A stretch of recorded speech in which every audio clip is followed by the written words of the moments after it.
안녕하세요. 네, 안녕하십니까. 네, BJBS 방송 한정식의 한 명씩입니다. 오늘 이 시간은 첫 시간으로 우리 초대 손님이 아니라 초대 수사님이겠죠. 수사님을 초대했는데요. 먼저 자기소개 먼저 부탁드립니다, 수사님. 네, 저는 2015년에 입회를 했고 작년 여름에 종신서원을 하고 이번 올 1월 달에 부재서품을 받은 양원석 베드로라고 합니다. 반갑습니다. 네, 반갑습니다, 수사님.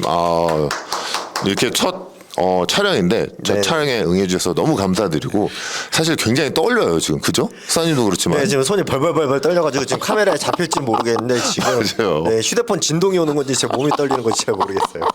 맞습니다. 저도 지금 이거 익숙하지 않은 이 화면 보면서 촬영한다는 게 쉽지는 않지만 그래도 저희가 또 열심히 한번 해서 많은 분들께 우리 전해드려야 될 의무가 있는 것 같아요. 그래서 잘 전해드리도록 하면 되겠습니다. 지금 혹시 현재 머물고 계시는 곳이 어디고 어떤 소임을 하고 계십니까?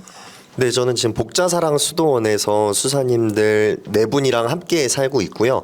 지금 복자사랑 수도원에 살고 있는 피정의 집 사도직에서 피정을 거의 전담이라고 하기에는 그렇고 피정 실무 맡고 있습니다. 그리고 학교 다니면서 학생 소임 같이 하고 있고요.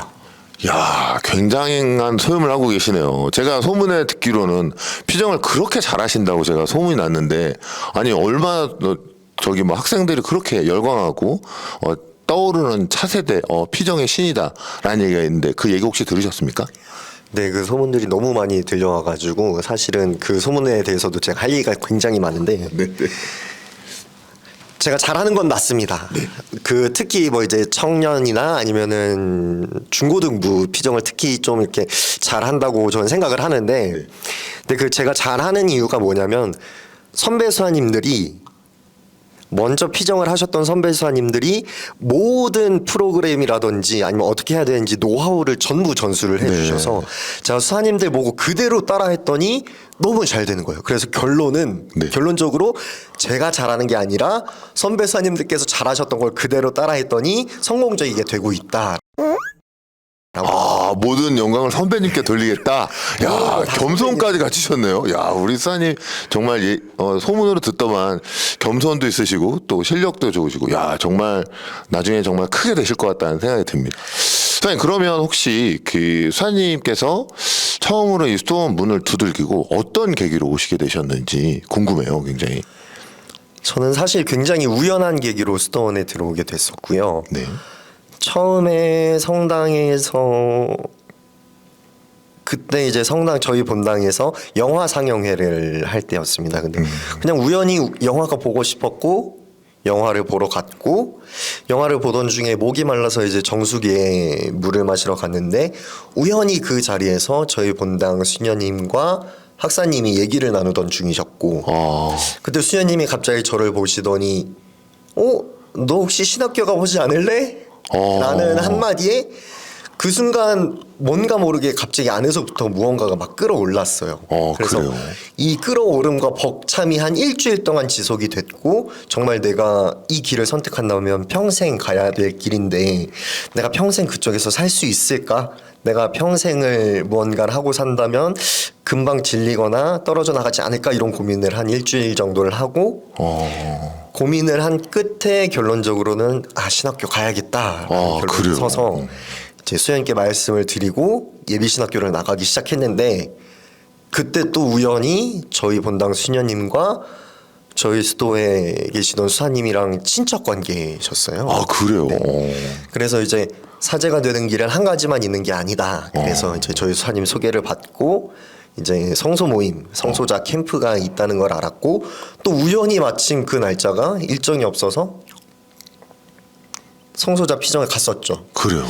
가서 이렇게 피정 한 2박 3일을 하고 왔는데, 제가 그냥 학교 다니면서 친구들이랑 놀았을 때는 그 놀았던 그때 당시만 그냥 재미있고 끝이었거든요. 집으로 돌아오면 좀 뭔가가 허전하고 비어있는 것 같은 느낌이 들었었는데, 이 성소자 피정 갔다 오고 나서는 뭔가 즐거움이 계속 안쪽부터 남아있는 느낌이 많이 들었어요. 그렇군요. 그냥 재밌다가 아니라 즐겁다라고 저는 표현을 했었고요. 그래서 이런 이런 경험들 덕분에 좀 이제 고민을 좀 하게 됐었죠. 내가 과연 또 평생을 살 것이라면은 과연 이쪽 길을 선택할 것인지 아니면 다른 길을 선택할 것인지.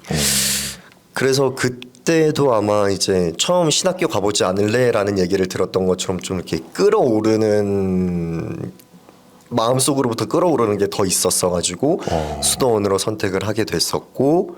이제 네 시험을 보고 시험 준비하고 뭐 이렇게 입회하게 됐었죠. 아 그렇군요.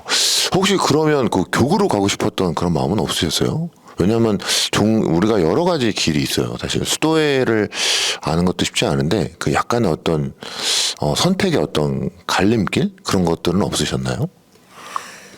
제가 고등학교 2학년 때 아마 예신을 나갔었을 거예요. 그래서 일찍 나간 게 아니라 굉장히 늦게 나갔었는데 그때 당시 예신에서는 이미 웬만큼 그분들끼리 다 알고 있던 사이였고 저는 늦게 들어갔기 때문에 섞이거나 어울리기가 좀 힘들더라고요. 그분들도 이제 그분들끼리 이렇게 이미 관계가 형성이 돼 있었고 그렇게 예신 나가다가 수도회 성소자 피정을 왔었는데 성소자 피정에서는 다 처음 온 사람들이었으니까 뭐 이렇게 그룹 지어지는 것도 없었고 처음 온 사람들끼리 그냥 자연스럽게 어울려서 놀 수 있었던 그런 분위기가 저는 내가 그래도 살 거라면 여기서 사는 게 더 좋겠다라는 제 개인적인 생각이 있었어요. 아, 그 확실한 어떤 신념 같은 게 있으셨네요.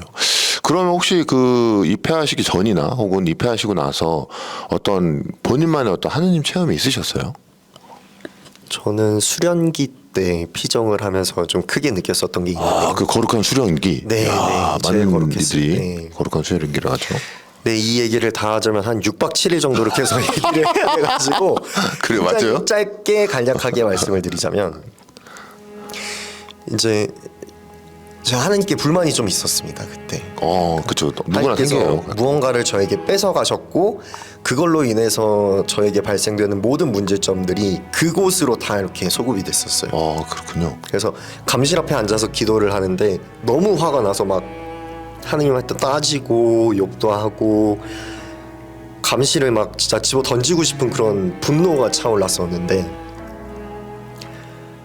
굉장히 드라마틱하게 이제 어두운 기도방 안에서 이렇게 기도를 하고 있는데 이 팔 쪽에 무언가가 반짝이는 게 보이는 거예요. 제 그래요. 방에서.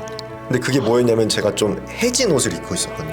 그 빵꾸가 났었는데 옷에 네. 그 빵꾸 안쪽으로 구멍 그 옷에 난 구멍 안쪽으로 묵주 팔찌에 달아놨던 기적의 패가 이렇게 딱 보이는 거예요. 그래요. 반짝이면서 그러면서 내가 너에게 그건 가져갔지만 대신 수많은 것들을 보내주지 않았냐 하면서 그 중에 대표적으로 내가 너에게 성모님도 보내주지 않았냐 라는 게 느껴지더라고요. 그래서 그 순간 울컥하면서 눈물이 터져 나왔고 계속해서 몇 년 동안 한 20년 동안 분노하면서 살아왔던 그 사건에 대해서 감사합니다라는 고백으로 바뀌게 됐었던 적이 있었습니다. 그래서 그때 그 경험이 수도원 들어오고 나서 처음으로 겪었던 하느님 체험이었고 가장 강렬했던 하느님 체험으로 남아 있습니다. 이야, 가장 확실한 체험을 하셨네요. 네, 보통 우리가 와서 수도원에 와서도 하느님 체험을 경험하지 못하는 경우도 있는데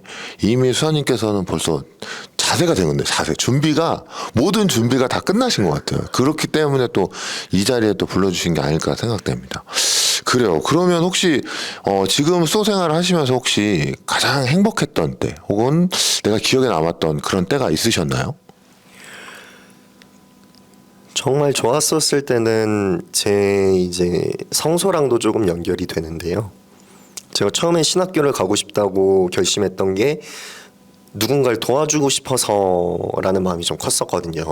그래서 누군가를 돕는다면 사제가 되어서 누군가를 돕는 것도 굉장히 나도 행복하겠고 그 사람도 행복하고 의미 있는 일이겠다 싶어서 사실 처음에 사제 성소를 그렇게 꿈을 꿨었는데 수도원에 들어오고 나서 초창기엔 사실 뭐 그런 활동을 못 하잖아요. 일단 공부도 해야 그렇죠. 되고 뭐 수도 생활에 대해서 배우기도 해야 되고 그렇게 그런 시기를 보내다가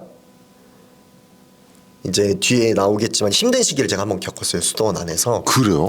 그 힘든 시기를 겪고 이제 실습을 나가게 되었는데 저희가 실습을 하는 동안은 어떤 기관이나 아니면 본인이 원하는 분야로 나가서 직접 사도직 체험을 해보는 시간을 가지는데 네.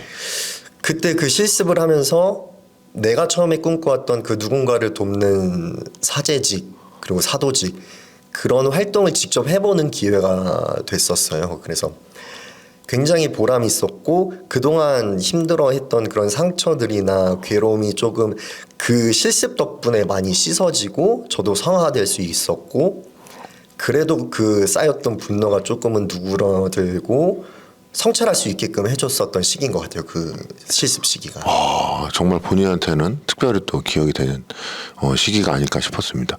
그럼 반대로 혹시 그러면 힘들었던 시절이 있으셨어요? 힘든 시기? 어떤? 네, 실습 바로 직전에 그래요? 실습 나가기 바로 직전에 겪었던 시기인데요. 그때도 이제 실습 시기이긴 했는데 실습을 공동체에서 파견을 해줬었습니다. 어느 한 곳으로 파견을 해줬는데 그때 당시에 저는 그 안에서 제 스스로 의미를 찾지 못하고 그냥 반복되는 업무, 무언가 누구를 도와주는 것도 아니고 그냥 컴퓨터 업무 같은 것만 이렇게 반복해서 하고 있었을 때였는데 어떤 그 활동에 대해서 제가 의미를 못 찾아서 그랬는지 모르겠지만 굉장히 힘든 시기였고 내가 하는 게 무의미한 시간인 것 같았고 그래서 공동체에 화도 많이 났었고 내가 이렇게 살아야 되면 뭐하러 여기서 사는가 그냥 나가서 사는 게 낫지 않겠나라는 사실 성서 고민도 그때 좀 많이 했었고요. 아, 굉장히 힘든 시기였네요. 네, 그죠? 네. 성서를 고민했다는 건.